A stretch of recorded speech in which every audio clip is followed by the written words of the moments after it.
How are you? How are you? We're happy to listen to you again after all those years. Okay. Yes, nice to hear from you also. So I'm having a good time here in Sweden. Nice weather at the moment. Nice weather in Sweden, eh? Here is raining. Here is raining right now in Thessaloniki. We switch weathers. Yeah, we switch weather because we have last week we have 30 degrees. I think it's coming from Greece. That's right. Coach, we call you because, of course, you are one of the football experts that work here in Greece and you know many players. PAOK now is interested in Pontius Vέρnμπλουμ, a Swedish midfielder that played in Russia. What's your opinion about him? What's your look to the player's profile? The profile of Pontus is nowadays he's more like a defense midfield player. Mm-hmm. When he starts to play his career, he was more offensive, but a little bit older, a little bit more experienced now. Mm-hmm. He's a defense player with a fantastic mentality and character. I would say he makes his teammates very good. He's very tough. Mm-hmm. Would you describe him as a top-class player of upper level? Yes, he's a top-class player, but he's not a playmaker. Mm-hmm. You must understand what kind of player he is. He makes other players very good. He's working very hard. He always gives 100%. Mm-hmm. And he's a tough player, really tough player. Good in the air.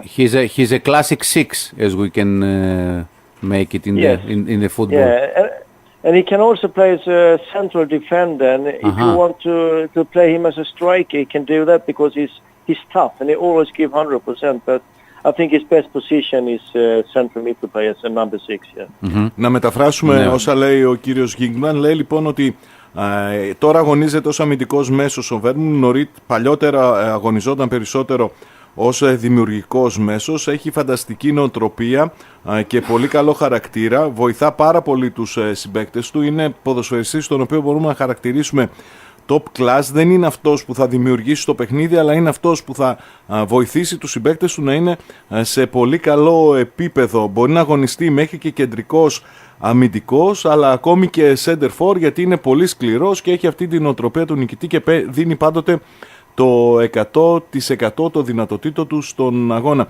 Mr. Γίνγκμπλαντ, you think that if he will come to PAOK it would be a first class of transfer? He will be very helpful for his new team. It depends on what kind of teammate he has in PAOK. I don't know the PAOK team so well, but if they need a more defense midfield player who can take care of the other players, if you understand what I mean, if they lose the ball, Pontus will take it back directly and so on. He's that kind of player. So you can send other players forward and he will cover for them. So it depends on what kind of play that he has around him. Mm-hmm. But in that position, and if you're looking for that type of player, he's a top-class player. Ρωτήσαμε λοιπόν πόσο μπορεί να βοηθήσει μια ενδεχόμενη μεταγραφή του τον PAOK. Απάντησε ότι εξαρτάται και από τους συμπαίκτες που θα έχει. Αν ο PAOK ψάχνει αυτή τη στιγμή έναν παίκτη που θα τον βοηθά με ανασταλτικά καθήκοντα στη μεσαία γραμμή να καλύπτει τους συμπαίκτες του όταν χάνουν την μπάλα, τότε μπορεί να βοηθήσει πάρα πολύ. Εξαρτάται πάντα από τους συμπαίκτες που θα έχει. Αν με αυτή τη λογική, την προοπτική, προχωρήσει σε μια τέτοια μεταγραφή του, τότε θα είναι μια top μεταγραφή η συγκεκριμένη για τον PAOK.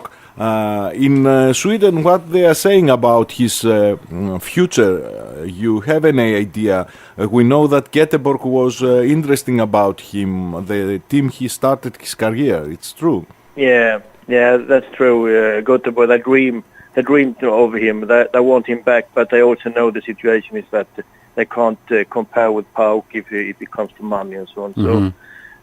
And the rumor says that Pontus wants to stay in Europe for a couple of years more. So I think he will do well in PAOK if he goes to PAOK.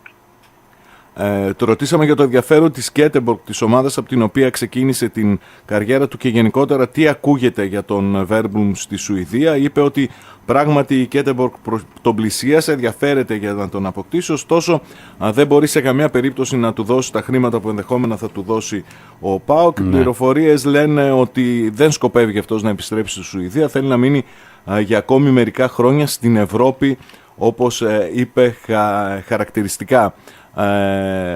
After 6.5 years in Russia, you think that he will be easy for him to live here in Thessaloniki? You know the city, you know the weather, you know everything about our country, our football. You think he adopt very fast, or he will need time if he come? No, I don't think he needs time. He's a very experienced guy, and he's always positive with the teammates and so on. He's very easy to talk to, and I think he will adapt very quickly. He's a really professional player. He's a pro, 100% professional player. So that will be no problem for him. And as you know, I love Saloniki, and it's easy for a Swedish guy to come to Saloniki. It's very easy. Yes, of course. That's right, that's right. Ρωτήσαμε πόσο εύκολα θα μπορεί να προσαρμοστεί στη Θεσσαλονίκη ένας ποδοσφαιριστής ο οποίος μετά από 6,5 χρόνια εγκαταλείπει το ρωσικό πρωτάθλημα και τη Ρωσία. Είπε ότι δεν θα έχει πρόβλημα προσαρμογής. Είναι ένας παίκτης έμπειρος, ένας παίκτης 100% επαγγελματίας, ένας παίκτης που μπορεί εύκολα να συνεννοείται και με τους συμπαίκτες του και με τους υπόλοιπους γύρω του. Γνωρίζω τη Θεσσαλονίκη, αγαπώ τη Θεσσαλονίκη. Νομίζω ότι είναι πολύ πιο εύκολο για οποιοδήποτε ποδοσφαιριστή ή άνθρωπο Σουηδό να ζήσει στη Θεσσαλονίκη και στην Ελλάδα. Coach, have you any information about why Pondus stopped his presence in the national team? No, there were 4 guys who stopped after the European Cup 2 years ago, and they said it's enough now. And I think also when you live in Moscow and so on, it takes a lot of time to go to Sweden and play for the national team. So I think he said, I want just to concentrate on my clubs. On my club football. Yes, we understand. I think that's the reason, but yeah. Yes. Pondus and Ibrahimovic and Kim Källström, Isak, so there were 4 or 5 guys who said it's enough with the national team. Ρωτήθηκε για το γεγονός ότι σταμάτησε να συμμετέχει στην εθνική ομάδα της Σουηδίας. Έχει 51 συμμετοχές με αυτήν. Είπε ο κύριος Γίνγκμπλαντ ότι μετά από το τελευταίο ευρωπαϊκό πρωτάθλημα 4 ποδοσφαιριστές αποφάσισαν να μην συνεχίσουν την καριέρα τους. Νομίζω ότι ήταν πολύ δύσκολο για αυτόν οι μετακινήσεις από τη Μόσχα προς τη Σουηδία. Ήταν ο Πόντους, ο Ιμπραήμοβιτς, ήταν και ο Κάλστρομ, οι παίκτες αυτοί που αποφάσισαν ο Ίζαξον να σταματήσουν από την εθνική ομάδα της Σουηδίας. Θεωρεί ότι το έκαναν περισσότερο για να αφοσιωθούν στις υποχρεώσεις τους με τις ομάδες. Mr. Γίνγκμπλαντ, you know that Iraklis was in a lower division and this year they promoted to the second division. What do you think about Iraklis? It was your former team here in Greece. No, I was so sad when I heard they had financial problems a couple of years ago and I had to start all over again, and I hope the best for them, and I really want to see them in the first division again. So. When are you coming in Thessaloniki? When the weather changes, eh? When the weather changes. Next week maybe then. Next week maybe.